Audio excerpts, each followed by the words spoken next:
I'm T the Barber. I'm Christian Kirk. And this is Laced Up. My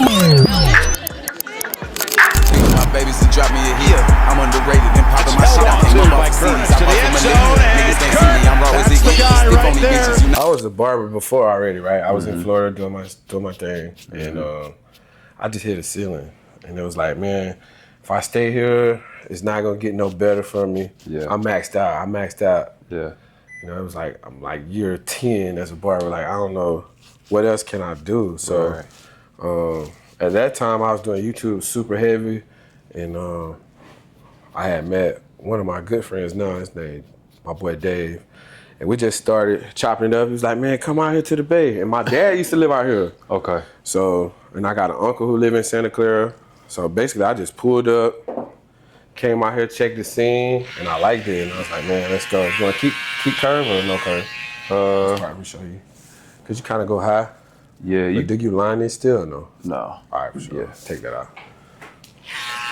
So that's just kind of how that went. How long ago was that? I've been here 9 years now. I just opened this up January. So I was January this year? Yep. Damn. Yeah, I got it in, when, JP? August?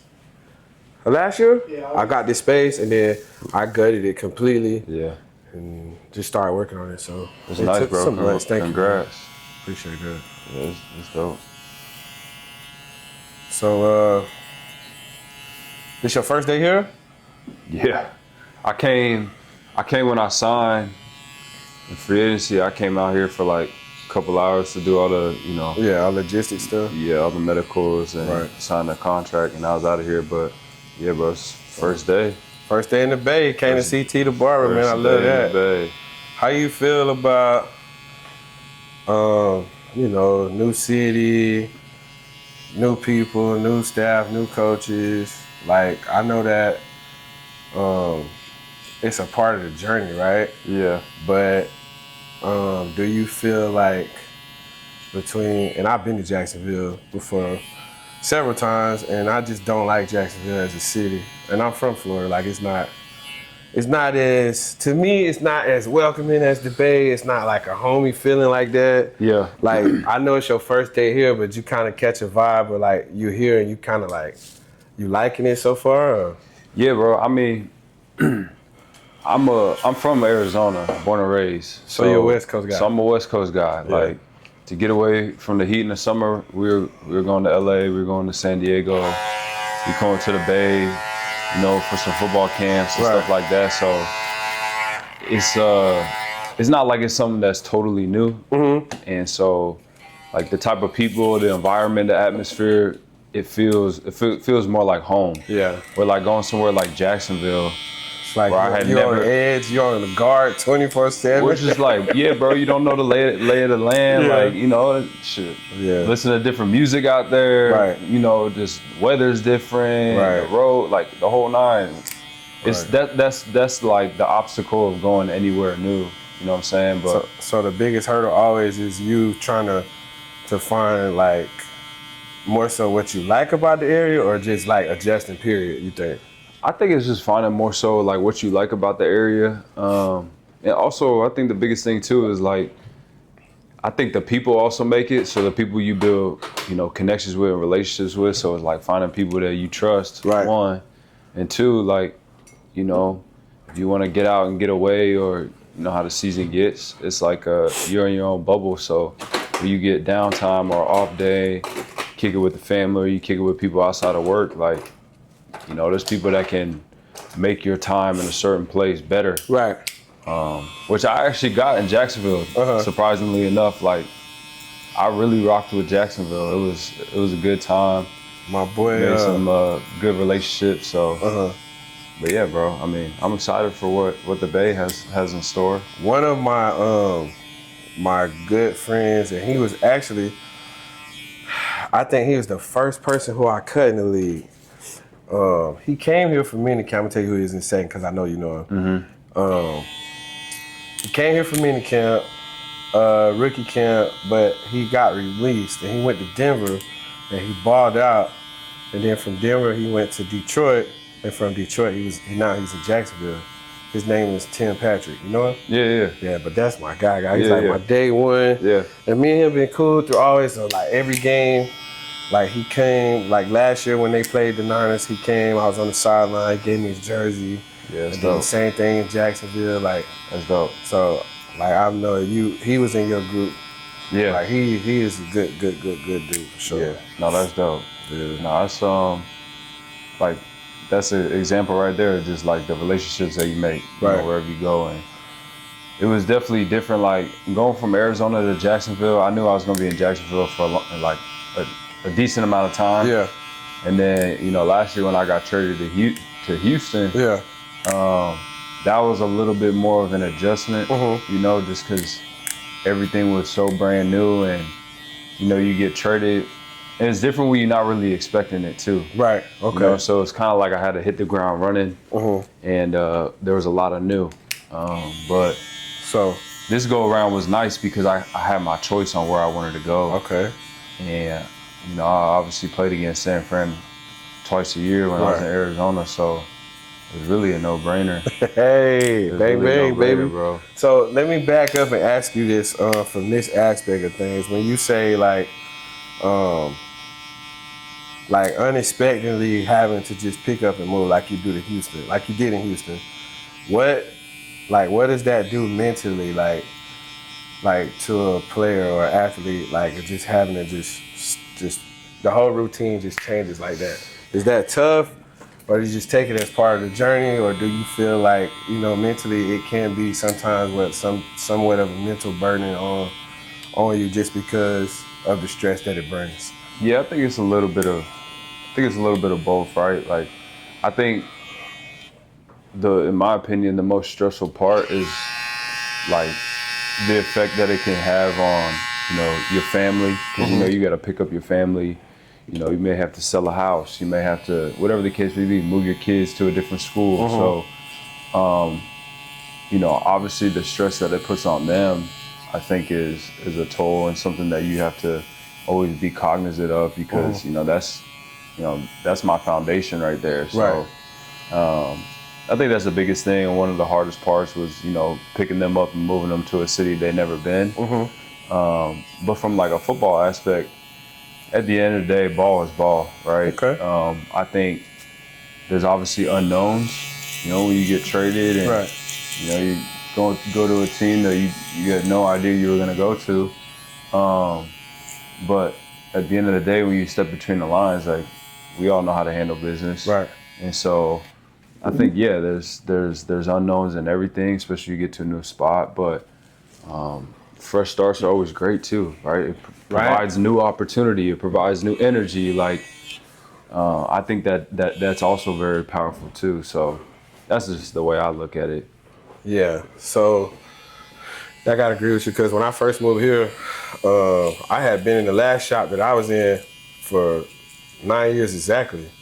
So it was kind of like, and that's the only shop that I worked at since I've been living in California. So me moving here, I didn't have kids or nothing like that, but from a family aspect, for sure, leaving my parents behind, and after being around them my whole life and stuff, was definitely different. So I feel, you know, what you say, but you know, when it came down to it, you know, I had to.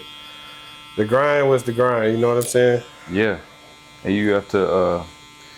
You gotta constantly put yourself in environments and situations that can provide growth. Right. You know, like, I like that. You can't stay still. You know, because the world's moving fast, and there's people out there that are doing the same thing you're doing, but also trying to. They're trying to do it better than you. Yeah, they're trying to be better than you and get where you want to go. So if you're standing still and watching everybody else do it, right past you. Yeah, for real. That's a bar right there. That's a real skill.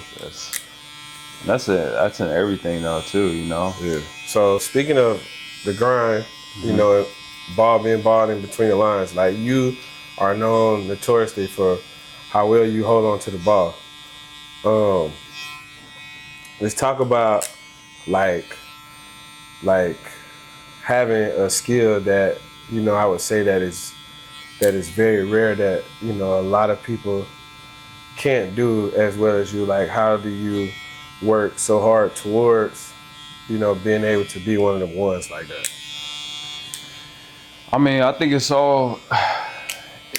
just all in like the fundamentals, right? Like, I think it's just laying a foundation, and I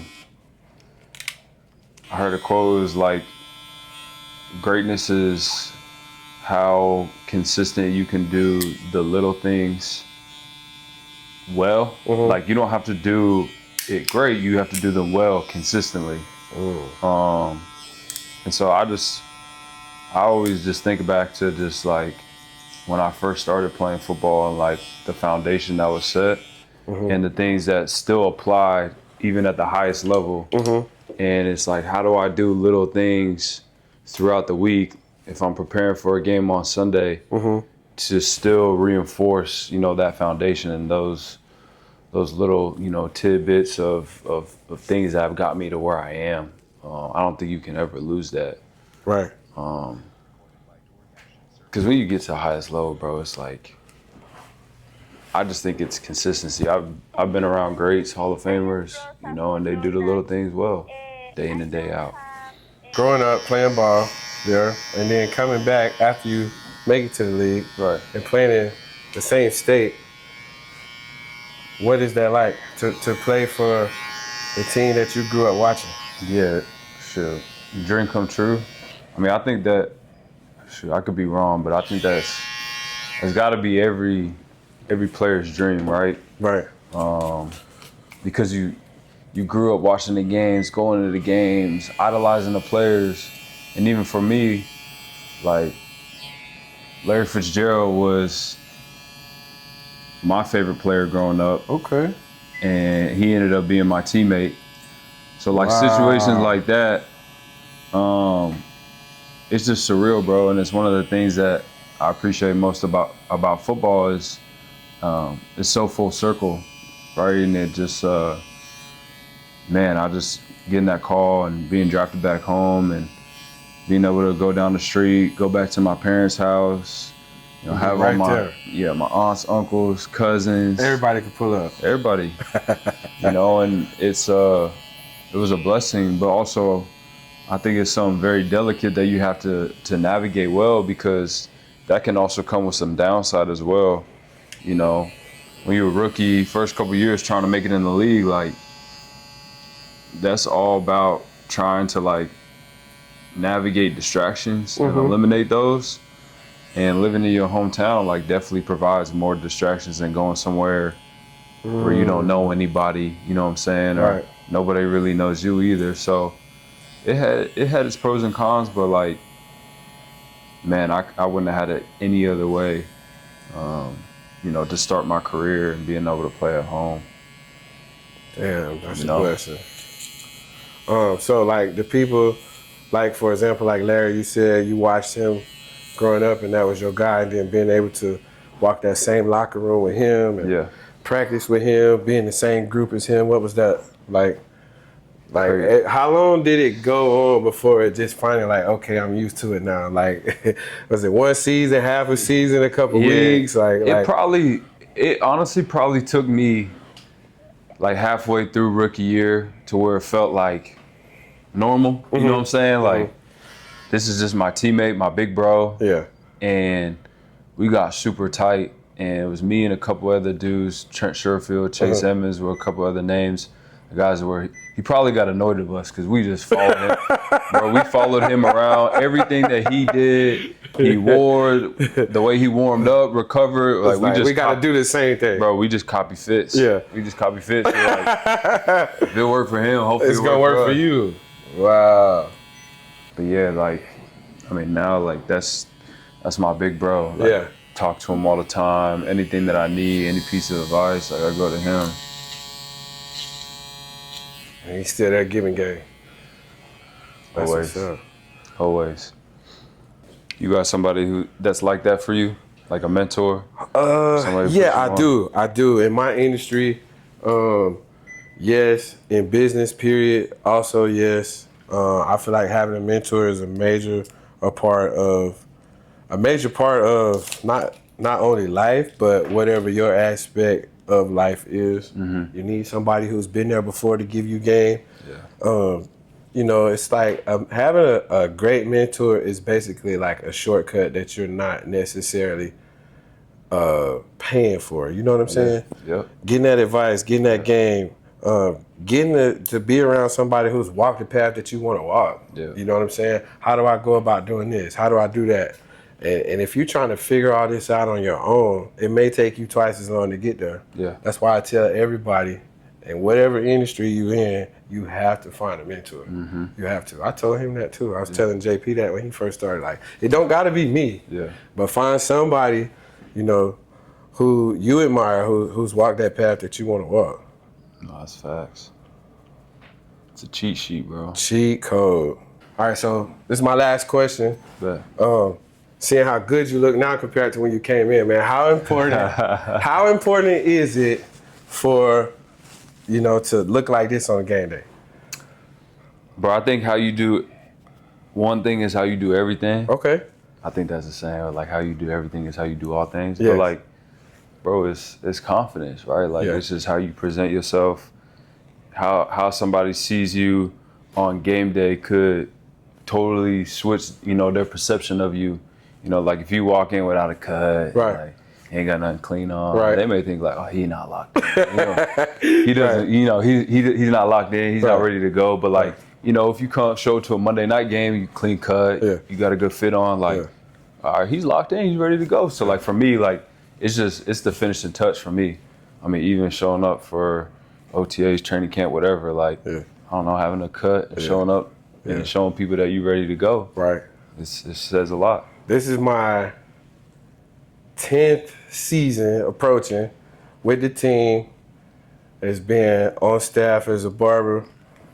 And I always said that the first day tomorrow, like as it is in OTAs, is like the first day of school. You know, you want to look fresh on your first day when you show up. That I don't care about no other day of school, but on that first day you want to put it on, right? No doubt. No doubt. For sure.